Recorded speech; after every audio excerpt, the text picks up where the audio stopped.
এই যে এটা একসময় একটা মুভি থিয়েটার ছিল, যে পর্দাগুলো দেখলে বোঝা যাচ্ছে। আর এটার নাম হচ্ছে আল অ্যাটিনো। এটা এখন একটা ফুড বার হয়েছে, মানুষজন খাচ্ছে। আর এই পাশে আমি যদি যাই দেখি এখানে বসার সিস্টেম ছিল হয়তো বা, বসে বসে বসে বসে দেখতেন। এই যে নিচে আমরা দেখতেছি এটা কয়তলা, 1 2 3 4 তলা পর্যন্ত আছে। এই যে এখানে এলিভেটর দিয়ে উঠানামা করতেছে, আগে কিন্তু সিঁড়ি ছিল।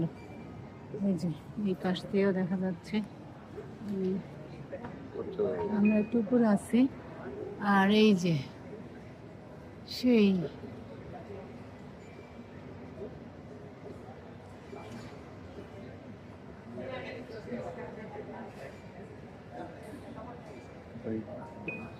সুন্দর জিনিসগুলা।